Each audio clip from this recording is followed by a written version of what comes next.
I worked my way up. I've been in motorsport for 25 years this October as a volunteer. Started off flagging, then did some timing, and for the last 7, nearly 8 years, I've been doing fire and rescue now at Sydney Motorsport Park and Mount Panorama, and I've been up to Darwin for the supercars doing fire and rescue up there as well.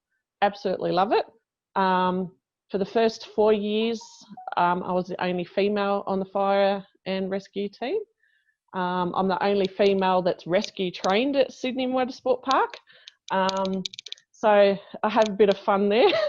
The guys always give me a bit of stick in a fun way, but I take that pretty well and it makes it fun. But it's a really fun role, and it's a really hard role to get volunteers into, mostly because they see it as a really dangerous role because of fire and not having skills, and they think that you have to come from a fire or rescue background to be able to do that role, and you don't.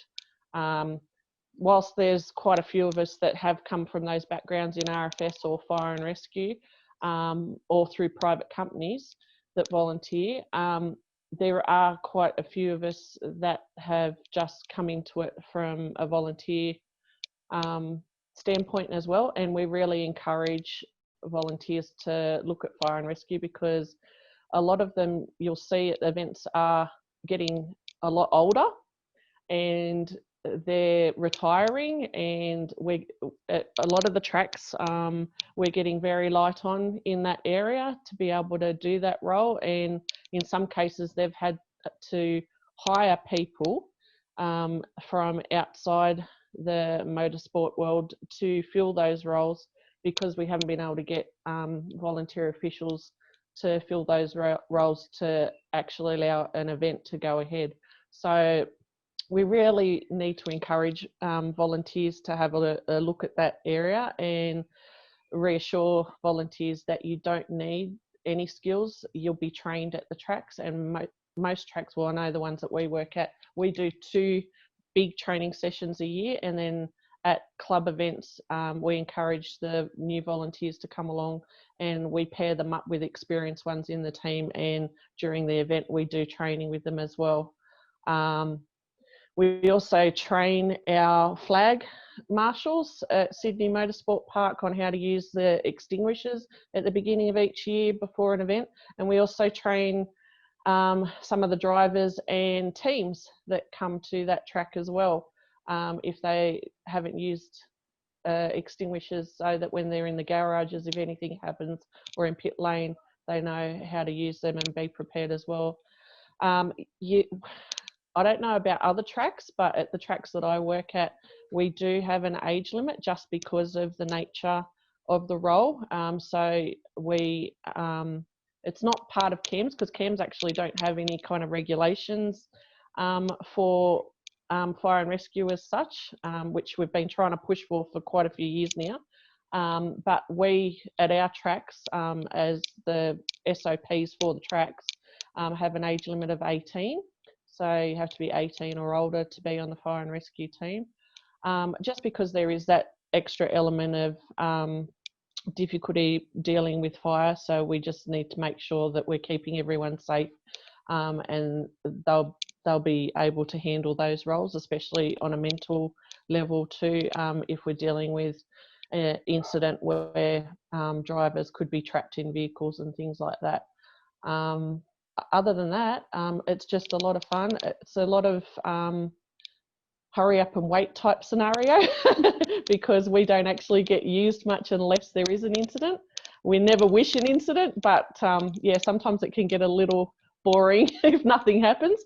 But we have the motto that we'd rather, like a good day at a track for us is where we haven't had to deal with an incident on the track. Because that means everyone goes home safe. So that's good. So any questions? I have one. Like, obviously, if I can't hold them in the flag position, if they go, I hate it, I always try and encourage them to look at other areas and go, well, why don't you try this? Or and I was under the misconception that with fire and rescue you had to have your own fire suit and your own equipment. Is that right? Or at this stage it is. The last couple of years at Sydney Motorsport Park, we've been working with the ARDC and trying to push to get some either sponsorship or funding through grants through the club to have fire suits and PPE on site that we store on site that people can use in different sizes. We're still yet to do that. I've personally managed to get some from my RFS background where they've been getting rid of some of the older suits because they've changed their uniforms, and then we just take them home and dye them the red colour that we need for motorsport.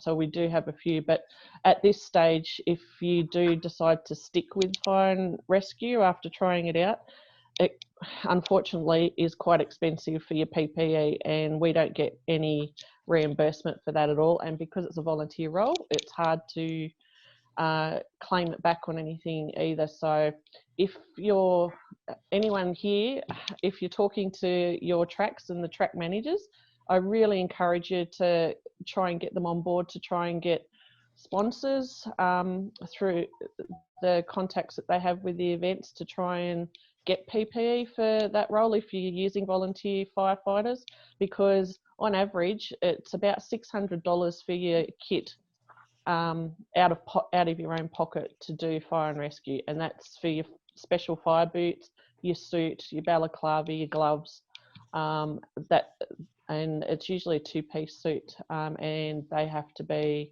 a two-layer suit, so it can get quite expensive.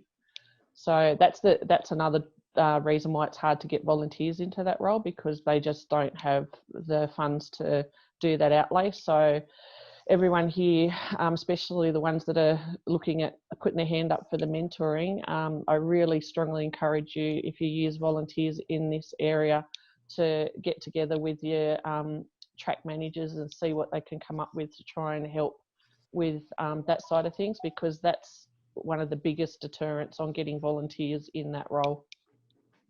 Wow, I didn't know that. So that's, yeah. I've just made a mental note that I'm going to actually put something together for the Minister of Sport and Rec to say that I think that if volunteers do need that equipment, they should be able to make it a tax deduction. I'll work on that. I think that's, anyway, that's one thing I tried the first time I came into Fire and Rescue and I purchased my kit. The first thing I did with my accountant was, can I claim this back on tax? And he said no, because it's volunteer. And I said, what? Are you kidding me? Because it's still work. Just because they're not getting paid for it doesn't mean it's not work. But yeah, that's something that I think fundamentally needs to change as well, because it's definitely needed. You can't do that role without the protective equipment. So yeah.